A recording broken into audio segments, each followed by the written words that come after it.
Alright, so here's our new project. I traded my motorcycle, which I was probably going to get killed on because people don't know how to drive, for a pickup truck. So, project, me and my son Devin here are going to fix this thing up and potentially drive it probably next year. We got some work to do. But it's a 95 GMC Sonoma, 4-cylinder, 5-speed, I believe, from the factory. Extended cab. It's got fairly decent inside. B&M ratchet shifter in it. It's not a bad looking truck. Extended cab's got little fold-up seats in the back. Crank windows. Got some rust here and there. It's got a really shoddy that actually has expanding foam in it and Bondo on the bed and on that cab corner right there. Wheels are spray painted and are hideous. It's got a pretty decent tonneau cover on it. The bed's in pretty good shape. Console and shit's in the back. And the back window is busted out of it. So, to the fun part. This has an all rebuilt Chevy 350. Let's see if we can get the breather off. The carburetor was a piece of shit, so I made him take it with him. I didn't want it. It's a new alternator, new water pump, new starter, chrome valve covers. Somebody painted the aluminum intake, which, go figure, I don't understand that. Block's all painted.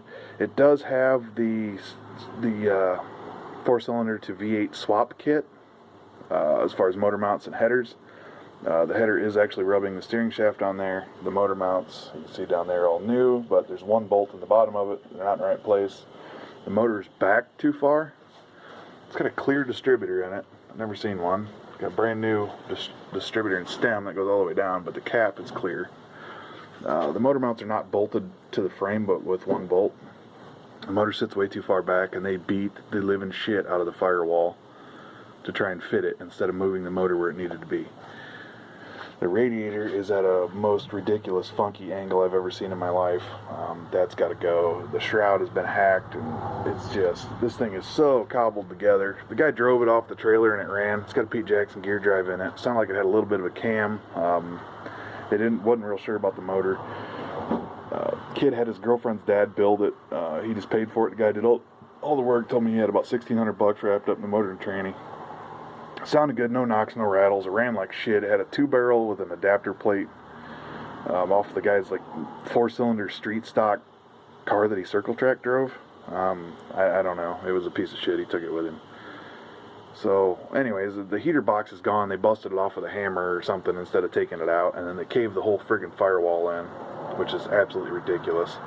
Every bolt you can see on the whole motor has got a bolt with a washer and then nuts for spacers, and the power steering pump spacer's missing. There's 4 washers under that one. This one here is not the right bolt. The spacer's made out of nuts.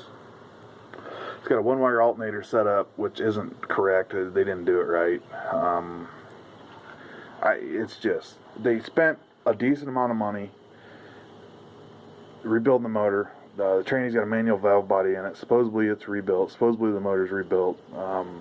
It didn't smoke. It didn't burn oil. I don't notice it leaking. But the brake lines are into the header. The steering box is rubbing on the header. You can see the orange plastic that covers the thing is actually melted by the header. But they are the V8 swap headers. That's the right header. It's just the exhaust, I think I counted, was in 17 pieces where they cobbled it together. This does have a carrier bearing in it. It's a 2-piece drive shaft.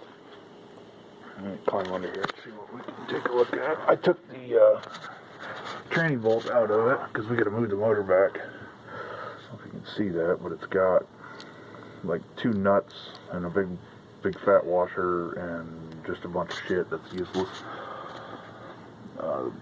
I got to move the motor forward about an inch, so I think I'm going to have to lengthen the drive shaft. There's about 1.5 inches there that's already pulled out of it.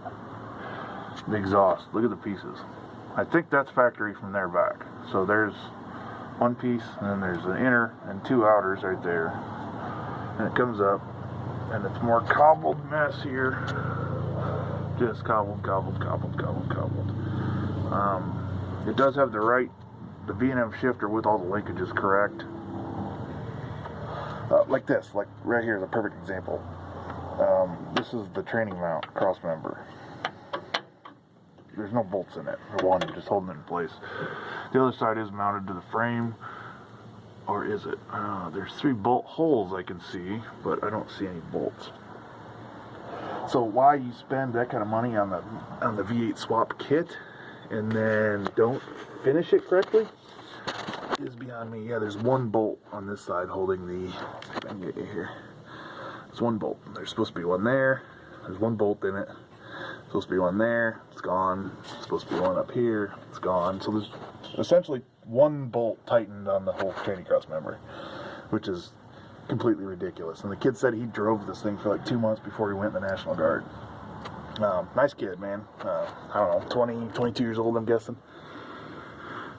Nice guy. His dad showed up. His dad didn't have anything to do with it because the kid's girlfriend's dad did it, and he said the guy was kind of a douche. But like all the bolts are loose for the motor mounts. Just ridiculous. There's 1 bolt in the bottom of each mount. Does have a chrome oil pan on it. There's a drain plug in the bottom of the torque converter, right there. I've never seen that. I don't know if somebody threaded a plug in there so they can drain the torque converter. That's new to me. I've never seen that done. Might be stock. I don't think it's stock, buddy. I think somebody put a plug in it so they can drain it, which is kind of cool. I mean, because every time you change fluid in a filter, you can't never get all the oil out of the torque converter unless you take it off, because I think they hold like 5 quarts. I know they hold quite a bit. But it's a good start. It's going to be a good project. It's going to be a lot of fun. Like I said, all the hard work's done, you know. It's just a matter of buttoning everything up. The fuel lines are a little goofy. I think it's still got the original tank in it, which should have been a fuel injected.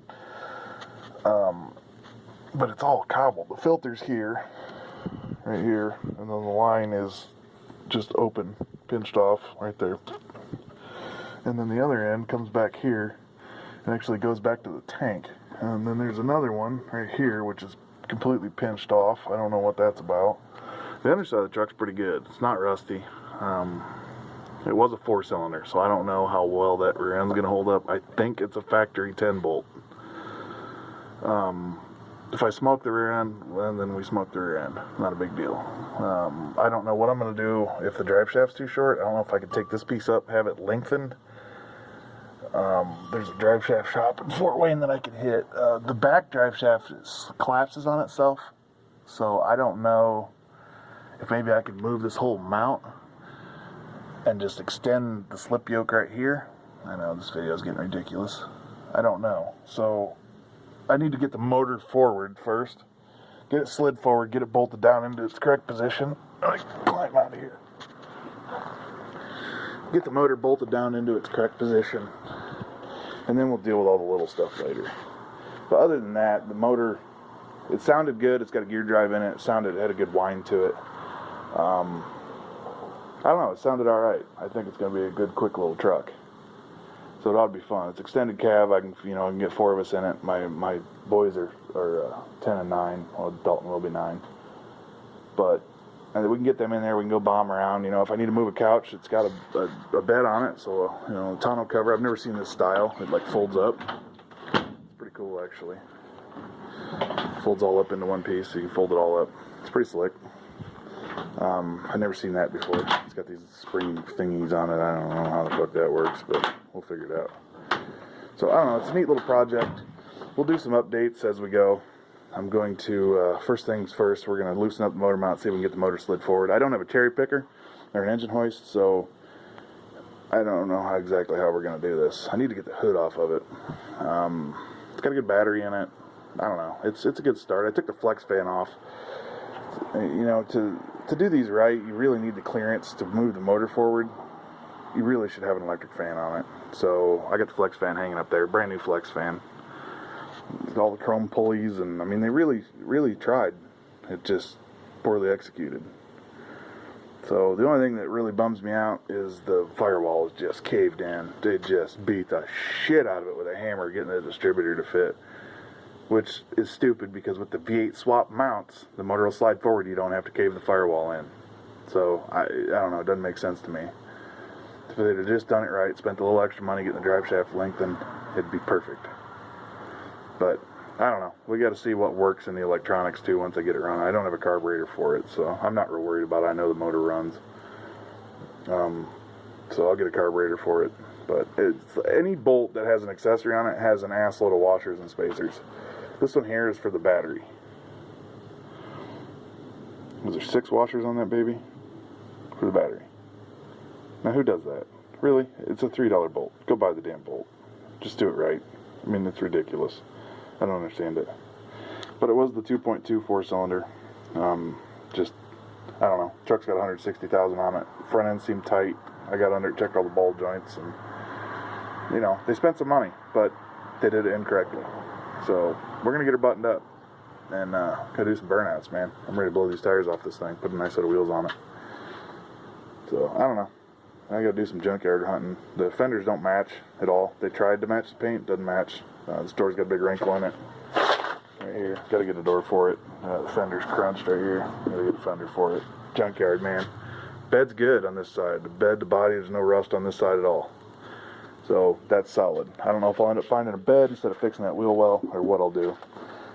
Definitely needs a fender on this side, needs a door on this side, and the paint's not going to match. When we got it, the grill had 3 bolts in it and it was all loose. The bumper cover doesn't fit for shit on this side. I think it's an aftermarket because it's got fog lights in the bottom of it. Fog light holes, there's no actual fog lights. This headlight's bright and shiny.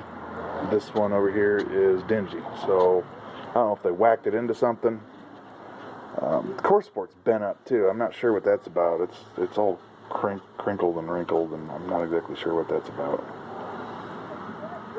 But I don't know. We're gonna give it a whirl and see if we can make a fun little weekend toy out of it. That'd be entertaining anyway. But it is what it is. Anyways, that's it for now. More to come.